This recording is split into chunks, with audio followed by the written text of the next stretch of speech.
Hello and welcome to the Harwood Report for February 26, 2018, presented by Trade Academy. I am your host and the founder of Trade Academy, Keith Harwood. Standard disclosures to start. All services and content are provided for educational and information purposes only and are not intended as legal or financial advice. Just remember that all of this is just for you to understand how I'm looking at the markets and should not be considered any sort of recommendation. Do your own due diligence before putting on any trades. Options have risk. I'm going to go through the equity indices. There's been some changes to the way that the markets seem to be trading now, and I think it's important that we talk through some of that.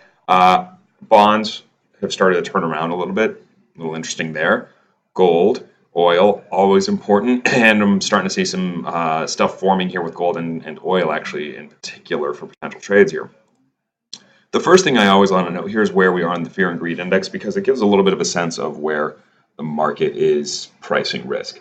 And right now, it seems that the market is pricing risk a little bit too aggressively. So what I mean by that is that people are afraid in a situation where the fundamentals have been good.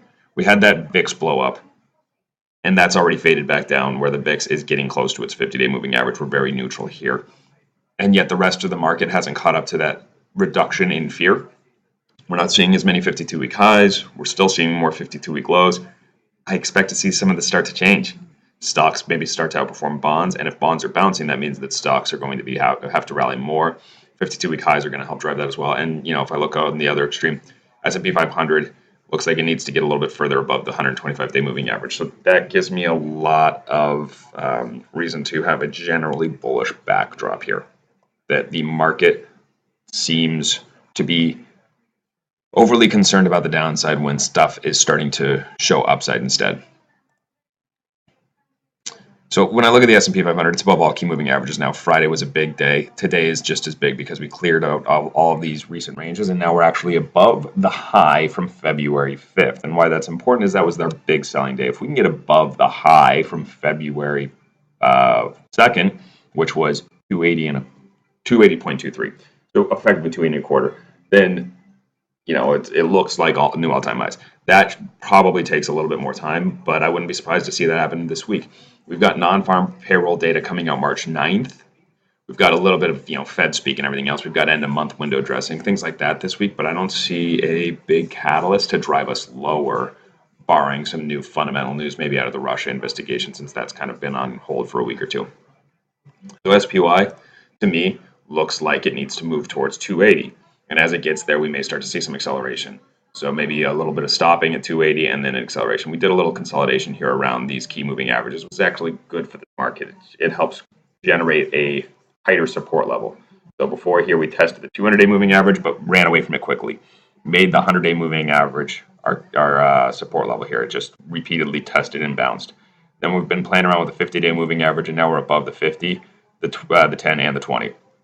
As these moving averages start to run up a little bit more, it seems to me like they'll help generate support levels that are higher up in the market, and that helps to push VIX lower and also push the market higher. Dip buyers may start to feel it more comfortable on smaller breaks in the market. I've got to note the same thing I've been seeing for a couple weeks now, and it's been a little bit interesting to me to see it continue. The Qs look like they're about to make a new all-time high, 172.95. We're a $1.30 away. It just a $1.40 away. I mean, it's about to happen. It's about to make a new high. And I've been talking about the Qs versus IWM and noting that IWM has been a laggard. It doesn't normally happen that way when we get these big washouts. IWM has been slowest to recover. This is a little bit out of the norm. At some point, IWM seems like it has to catch up. I mean, when we look at the spread, IWM versus the Qs over the last roughly year, it's ranged between $5 under $6 here, I guess, where the Qs were trading $6 discount to IWM to about $7 premium for the Qs over IWM. And I get it, a lot of people like the big tech names, the Apples, the Nvidias, the Facebooks, the Googles, Amazon. The tech had very good earnings. So maybe it doesn't need to go back to flat. But back towards a normal portion, maybe $5 to $7 seems logical. And it looked like the rollover was going to start here 2 weeks ago. And then the Qs just kept running instead, while IWM has been lagging. In the short term, I'd be worried about the Qs making a new all-time high because that could create a little bit more of a squeeze there. But then when that kind of plays out, I'm thinking that IWM's going to need to play some catch up. And I've been thinking IWM needs to play catch up for a little while now. So it's taking longer than I expected. When I start seeing the Qs trading down to, say, a $13 premium or $12 premium to IWM, I think that's my signal that there's some catch up happening. And that's when I'm going to get a little bit more interested in the long IWM and maybe short Qs. Traditionally, when I've seen IWM catch up, it's IWM catching up as opposed to the Qs falling off. We had a little bit of it, let's see, on this move, I think it was, where see the Qs fell off and IWM stayed stable. But in general, when we've seen these big moves, it's IWM catching up to the Qs. IWM catching up to the Qs. IWM here is not catching up to the Qs yet. So let's see how things go over the next week or two. But as this, if this rate of relative value starts to fade down towards 14 or 13, that's going to give me a signal maybe that there's some position unwinding where people are going into the small cap names, financials, etc., and out of the big cap names. When I look at the volatilities for those three indices, it's still also fairly clear to me, SPY is still above the normal range. And a lot of that's because the VIX blow up is an S&P contract. The Qs are right at the top of its normal range from prior to this blow up. And IWM, this loads, there we go, is right at the top of its range from the norm here. And it seems to me like IWM and the Qs are going to get back down towards 12.5, 13 vol. And in the process, we should also see SPY down towards 9.25. That would put the VIX back from where it is right now, down towards basically 12.25. I don't know that we're going to see VIX down at 9 again for a little while. I think there's going to be a little bit of a memory to the market, but I wouldn't be surprised to see VIX drive down towards 12.5 or 13 in relatively short order, as long as this market fear starts to unwind. And that's what we're waiting on right now, is that fear to unwind. The play for me still remains looking at call plays in IWM, because the market on the whole is a little bit bullish. And I actually like going a little further out here. So you can see that the 15.5, 15, 15, 15.5, 15.5, and I get into April 6th, and it's a sub 15 vol. And if I go to the upside, it's like 13.5 vol. So looking at the April 6th, 157.5 calls for $1.30. If I look back at the chart here for IWM, 157.5 is right around this range.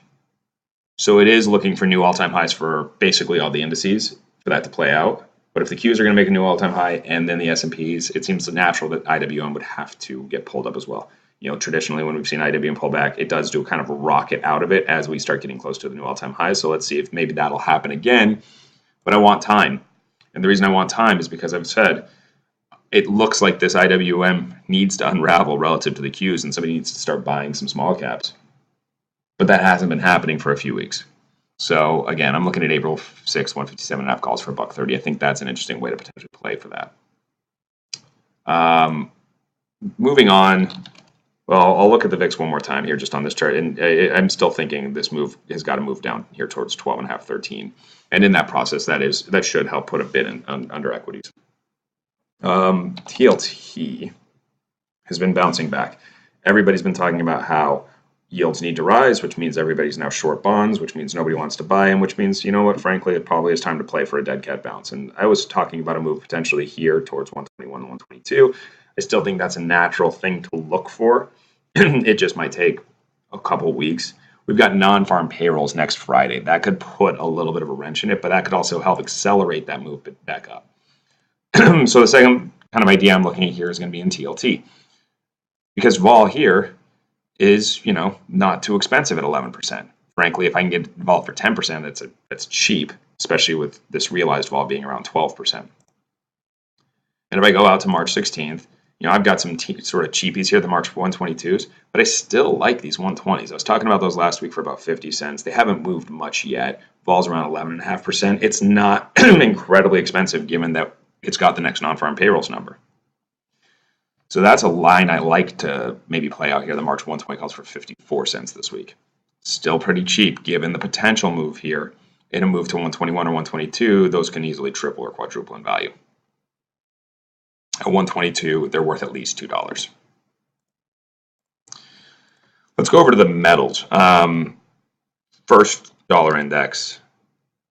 It's just chopping a little bit around here, but it looks, a little bit bullish relative to the short-term moving averages. Maybe it's going to go up here to test this.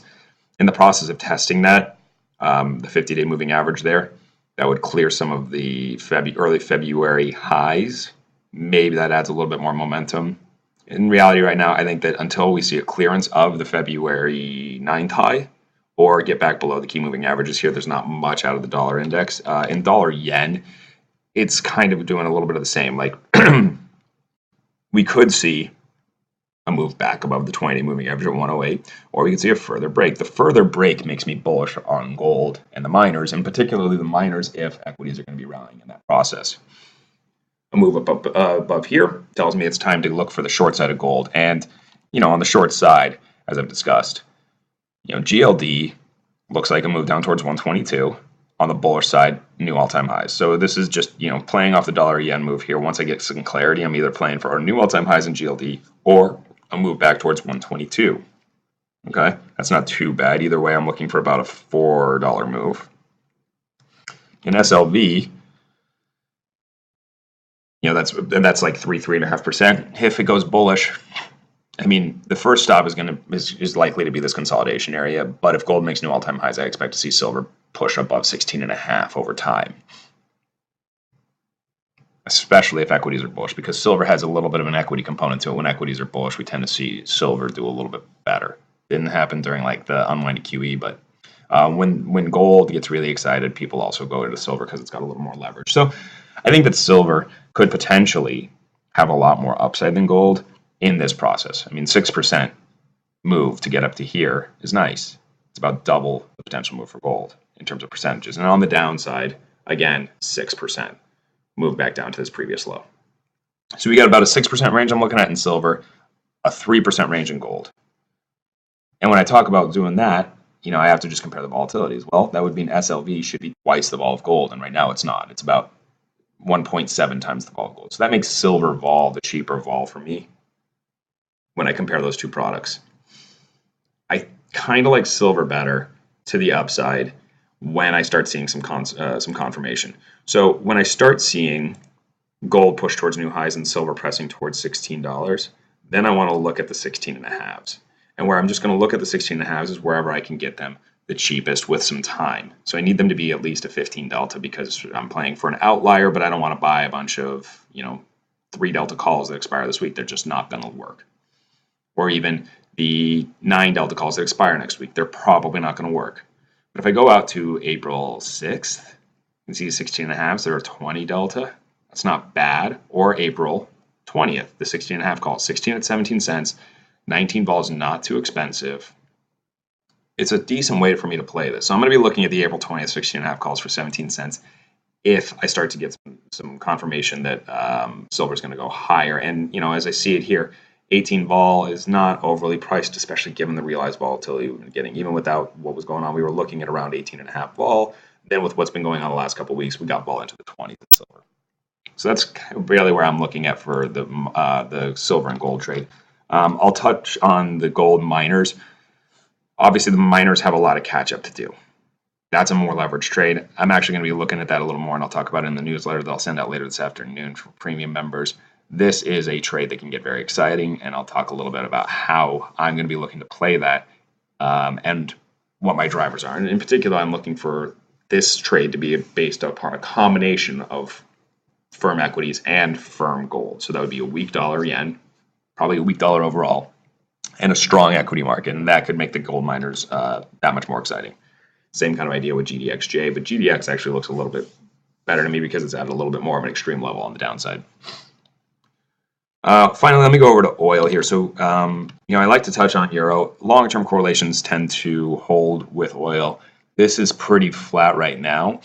So there's been a nice uptrend. It seems to be maybe petering out.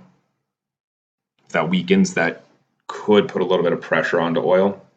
So I'm going to watch that very carefully here in the next few days and weeks.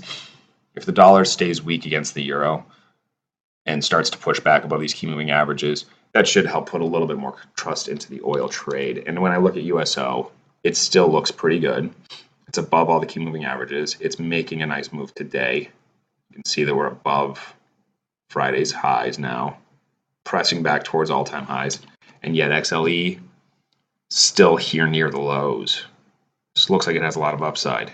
OIH still here near the lows. This looks like it has a lot of upside. So to me, these plays are going to have some really good leverage on the call side, and I'll talk about those more as well in the premium newsletter, because we don't have a lot of time to do that for the free one for you guys today.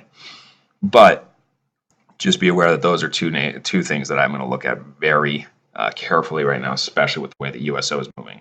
If oil prices are higher and equities are higher, that adds leverage to these oil names, and these could get explosive quickly. So as I said, the premium report, I'll have it out in a couple of hours here. Just the big thing you want to know here is that I put out more ideas, more commentary, some ways that I'll be looking to adjust the trades when they're going for or against me. And the first month is free. So if you're interested, sign up now, get that first month free. After that, it's only $49 a month. If you don't like it, cancel before the end of the first month, and there's no charge to you. If you do like it and you're getting value out of it, stick around and join the club here. So go to tradeacademy.co/Harwood Report to sign up.